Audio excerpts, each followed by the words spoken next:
அறிவோம் ஆரோக்கியம் நேயர்கள் அனைவருக்கும் அன்பான வணக்கங்கள். நான் ஸ்ரீவர்மா மருத்துவமனையின் பெண்கள் சிறப்பு மருத்துவர் ஜெயரூபா. இந்த நாள் இனிய நாளாக அமைய என்னுடைய மனமார்ந்த வாழ்த்துக்களும் பிரார்த்தனைகளும். டாக்டர், தொடர்ந்து மூக்கடைப்பு இருக்குது, அதற்காக நான் ஸ்ப்ரே யூஸ் பண்ணுறேன். ஸ்ப்ரே யூஸ் பண்ணும்போதெல்லாம் பெட்டராக இருக்குது, அதை நிறுத்தின உடனே திருப்பியும் அந்த பிரச்சனை அதிகமாக ஆரம்பிக்குது. சிலர் இந்த சைனோசைட்டிஸ் பிரச்சனைனால மூக்கடைப்பு உண்டாகி இல்லை மூக்கோட தண்டு ஒரு பக்கமாக வளைஞ்சிருக்கு, அதற்காக நான் சர்ஜரி பண்ணேன் டாக்டர், ஆனாலும் மீண்டும் மீண்டும் இந்த பிரச்சனை வருது. இந்த சைனோசைட்டிஸ்ங்கிற பிரச்சனைக்கு நம்ம சர்ஜரி பண்ணாலும் சரி, ஸ்ப்ரே யூஸ் பண்ணாலும், அப்பப்போ ஆன்டிபயோட்டிக்ஸ், சம்டைம்ஸ் ஸ்டீராய்டு வரைக்கும் யூஸ் பண்ணாலும் ஏன் இந்த பிரச்சனை மீண்டும் மீண்டும் வர ஆரம்பிக்குது?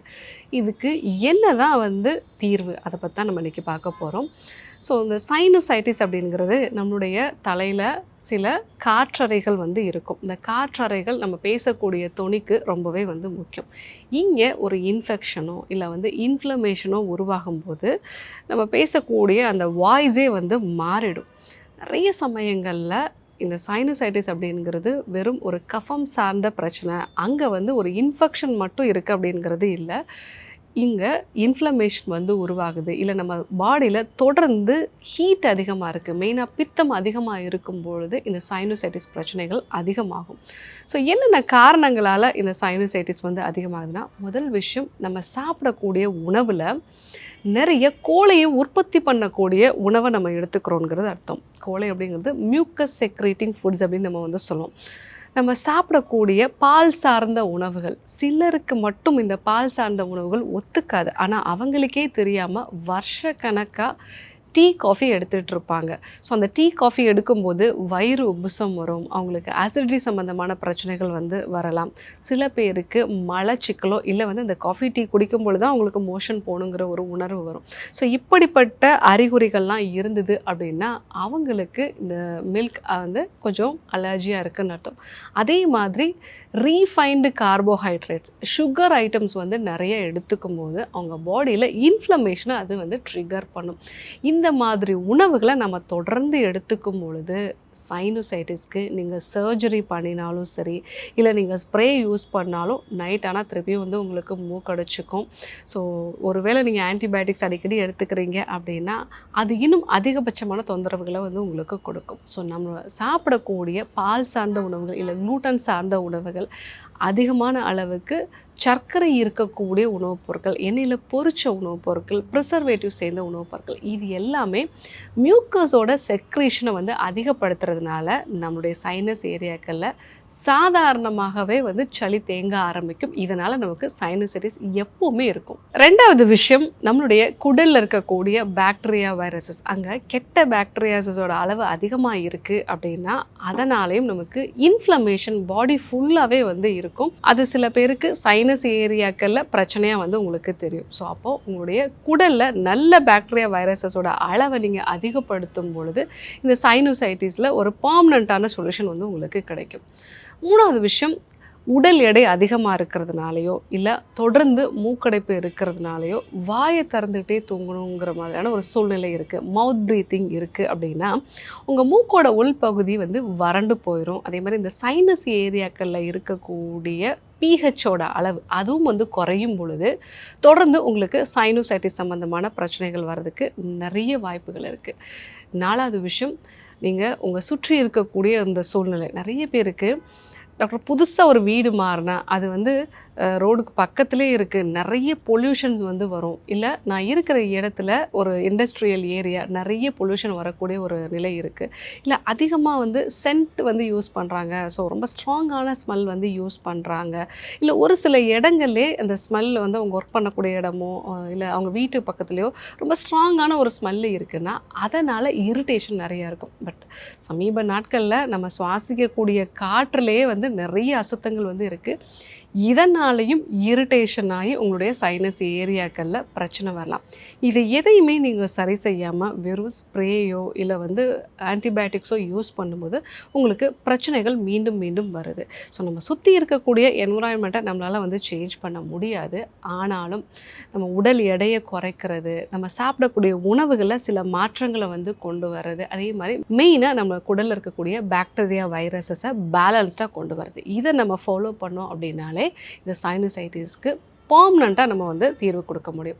ஸோ சைனசைட்டிஸ் இருக்குன்னா முதல்ல டீடாக்ஸ் மெத்தடை ஃபாலோ பண்ணுங்கள். ஒரு 7 days கீ டீடாக்ஸோ இல்லை ஒரு நாள் எடுத்துக்கொள்ளக்கூடிய டீடாக்ஸோ நீங்கள் ஃபாலோ பண்ணும் பொழுது அன்னைக்கு மோர் நிறைய நம்ம எடுத்துக்க சொல்லுவோம். குடலில் இருக்கக்கூடிய இந்த கெட்ட பாக்டீரியா வைரஸஸ் வெளியே போயிட்டு இந்த மோரில் இருக்கக்கூடிய நல்ல லாக்டோபேசிலஸ் வந்து உங்களுக்கு உள்ளே போக ஆரம்பிக்கும். ஸோ இதை ஃபஸ்ட்டு ஸ்டெப்பாக நம்ம வந்து பயன்படுத்தணும். ரெண்டாவது, இங்கே உடல் எடையை குறைக்கிறதுக்கான விஷயங்களை ஃபாலோ பண்ணணும். இந்த டீடாக்ஸ் மெத்தட்லேயே உங்களுக்கு உடல் எடையும் வந்து குறையும். அடுத்ததாக உணவு முறைகளில் மாற்றம் கொண்டு வரணும். பால் சார்ந்த பொருட்கள், எண்ணெயில் பொரிச்ச உணவுப் பொருட்கள், ப்ரிசர்வேட்டிவ் சேர்ந்த உணவுப் பொருட்கள், இதை நீங்கள் கண்டிப்பாக வந்து அவாய்ட் பண்ணணும். ஸோ மருந்துகளை பொறுத்த வரைக்கும் மூலிகைகளில் இந்த 2 மூலிகைகள் வந்து அறிவியல் பூர்வமாக சைனோசைட்டிஸை சரி பண்ணுறதுக்காக நிரூபிக்கப்பட்ட ஒரு மூலிகை. அது முதல் மூலிகை என்னன்னு கேட்டிங்கன்னா திப்பிலி. இந்த திப்பிலி ஒரு 4 திப்பிலி அரிசி திப்பிலியாக வந்து எடுத்துகிட்டு அதை நல்லா இடிச்சிட்டு அது கூட மஞ்சள் இல்லை மிளகு சேர்த்து நீங்கள் கஷாயம் மாதிரி வந்து பண்ணி எடுத்துக்கலாம்.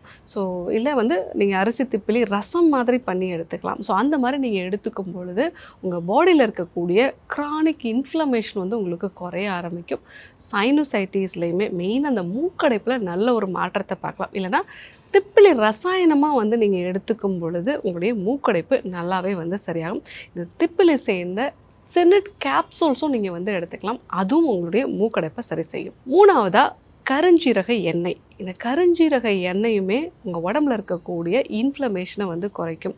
உங்கள் குடலில் நல்ல பாக்டீரியா வைரஸஸோட அளவை வந்து அதிகப்படுத்துறதுனால சைனோசைட்டிஸ்க்கு இது பெஸ்ட் சொல்யூஷனாக வந்திருக்கும். கருஞ்சீரக எண்ணெய் 1/2 டீஸ்பூன் தேன் கலந்து நீங்கள் எடுத்துக்கிட்டீங்க.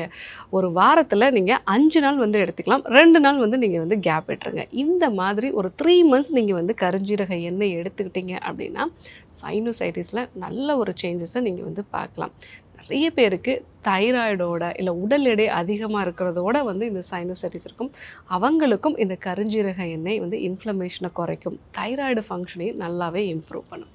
அதே போல் இந்த சைனோசைட்டிஸில் மூக்கடைப்பை சரி செய்கிறதுக்கு நசிய சிகிச்சை முறைகளை வந்து நம்ம பண்ணலாம். ஸோ வீட்டில் இருந்தபடியே அணுத்தைலம் ஒரு 2 சொட்டு உங்கள் மூக்கு துளைகளில் வந்து விடலாம். பட் இதை இன்னும் கொஞ்சம் ப்ராப்பராக வந்து நீங்கள் பக்கத்தில் இருக்கக்கூடிய ஒரு மருத்துவரை சந்தித்து இந்த நசிய சிகிச்சை முறையை கரெக்டாக பண்ணிங்க அப்படின்னா இந்த சைனோசைட்டிஸை பெர்மனண்ட்டாக உங்களால் வந்து சரி செய்ய முடியும்.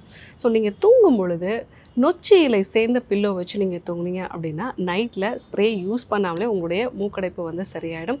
அதே போல் நொச்சி இலை, எலுமிச்சை தோல், மஞ்சள் சேர்த்து ஆவி பிடிக்கலாம். ஸோ மூக்கு நல்லா அடைச்சிக்கிச்சு, என்னால் தூங்கவே முடியலன்னு சொல்லும்போது ஒரு மஞ்சள் கொம்பை சுட்டு அந்த ஆவி வந்து உங்கள் மூக்கோட உள்பகுதியில் போகிற மாதிரி நீங்கள் ஆவி பிடிச்சிங்க அப்படின்னா இம்மீடியட்டாக வந்து ரிலீஸ் ஆகும். மஞ்சள் இன்ஃப்ளமேஷனையும் வந்து குறைக்கும், அங்கே இருக்கக்கூடிய வீக்கத்தையும் குறைக்கும். ஸோ இந்த விஷயங்கள்லாம் ஃபாலோ பண்ணலாம். பட் இது பித்தம் அதிகரிக்கிறதுனால வரக்கூடிய முக்கியமான பிரச்சனை. உங்களுக்கு இந்த மூக்கடைப்பு தலைபாரம்லாம் குறைஞ்ச பிறகு ரெகுலராக சுக்கு தைலமோ இல்லை வந்து பீனிச தைலம் சேர்த்து நீங்கள் எண்ணெய் தேய்ச்சி குளிச்சிங்க அப்படின்னாலே உங்களுடைய சைனோசைட்டிஸ் நிரந்தரமாக சரியாயிடும். ஸோ இன்றைக்கி தலைபாரம், தலைவலி, ரொம்ப நாளாக பிரச்சனையை கொடுக்கக்கூடிய இந்த சைனோசைட்டிஸ், இதற்கு அறுவை சிகிச்சை பண்ண பிறகும் நிறைய பேர் இந்த பிரச்சனையினால் பாதிக்கப்படுறாங்க. எதனால் பாதிக்கப்படுறாங்க, இதை எப்படி நிரந்தரமாக சரி செய்கிறது, இதெல்லாம் நம்ம இன்றைக்கி பார்த்தோம். கண்டிப்பாக ஃபாலோ பண்ணுங்கள். யாரெல்லாம் ரொம்ப நாளாக இந்த சைனோசைட்டிஸ்னால் பாதிக்கப்பட்டு அறுவை சிகிச்சை பண்ண பிறகும் எனக்கு பிரச்சனை இருக்குன்னு சொல்கிறாங்களோ அவங்களுக்கும் இந்த தகவலை சொல்லுங்கள். இதே போன்ற இன்னொரு அற்புதமான தகவலோடு உங்களை சந்திக்கிறேன். நன்றி, வணக்கம்.